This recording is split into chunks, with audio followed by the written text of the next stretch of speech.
All right, you need them in everything, your phones, your cars, you name it. But right now, a global computer chip shortage is driving up prices and limiting the supply of everything from iPhones to new cars. To help combat that, a bipartisan piece of legislation, you heard that right, called the Chips for America Act is waiting to be passed by the House. The bill would invest tens of billions of dollars into U.S. manufacturing of computer chips over the next 5 to 10 years. There's a lot of urgency around this from both parties, so we're joined by folks from both parties, Democratic Congressman Josh Gottheimer of New Jersey and Republican Congressman Don Bacon of Nebraska. Gentlemen, good to have you on this morning. Josh, if I could begin with you. Sure. 37% the U.S. had 37% of world semiconductor production a number of years ago. Now it's down to 12%. Taiwan and China still dominate production. If these bills pass, there's one in the House and the Senate. How quickly does that change? I mean, this bill would be a game changer. You just pointed out the biggest problem here is that we used to have dominance in the United States over these chips, which are critical to everything from ventilators to cars to refrigerators.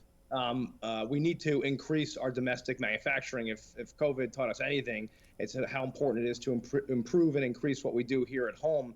This would make a significant investment with helping encourage domestic production and research and development, which is what's needed. As Don, I'll tell you, this is an area where we completely agree. The Problem Solvers Caucus, which we're both in, are fully behind. It's now out of the Senate, waiting in the House for action. We got to get this done. There's no reason we can't. It came out overwhelmingly bipartisan in the Senate. Now it's time for us to act and get moving here. Yeah, one of those areas where the parties are in agreement. Congressman Bacon, how much of this is based on fears of China's threat to Taiwan, the possibility of invasion there, and then immediately, you lose a big portion of the world that we depend on for these chips? Hey, Jim, that's a very good point. Taiwan is under threat right now from China. We rely quite a bit on Taiwan for our semiconductors, and we can't be dependent on overseas for such a big part of our economy. We just see it with our automobiles, as Josh already mentioned. Without those semiconductors, people are waiting 7, 8, 9 months to get a new car right now. Yep. And so, but you're right. Taiwan is vulnerable. We get a lot of our semiconductors from Taiwan, and that's a huge issue.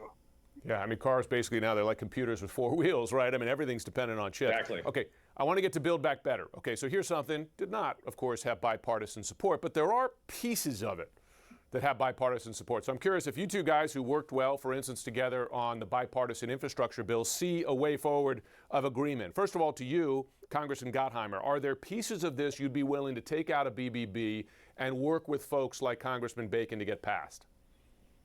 Well, I'm always willing to work with Congressman Bacon, and I want to thank him for the bipartisan work we did on the hard infrastructure package. Don and others voted for it. We did it in a bipartisan way as the historic infrastructure package: roads, bridges, rails, tunnels, water, electric vehicles, you name it, for our physical infrastructure to make sure that we're competitive with countries like China, which are key for our economy. I think there's plenty of pieces in Build Back Better that I'm hoping we could work together on, whether that's dealing with clean air and clean water, making sure we get prescription drug costs down.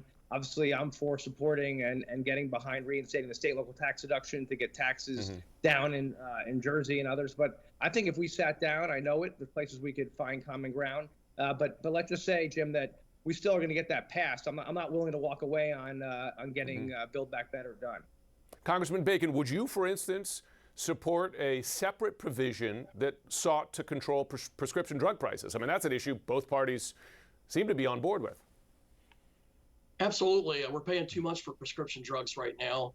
And it's just the devil's in the details, because some proposals cut into research and development.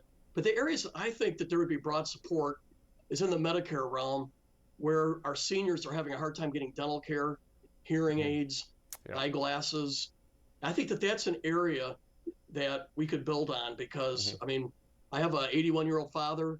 I have 2 in-laws that are in their 80s, and dental care and eyeglasses, hearing aids are all issues. And I know it's not just with my family. I know that's all over America right now. So that is an area that I think we could work on and make a big difference for our senior citizens. Yeah, I mean, that's a point Bernie Sanders has made, right, about expanding that kind of coverage. I do want to talk big picture for a moment here.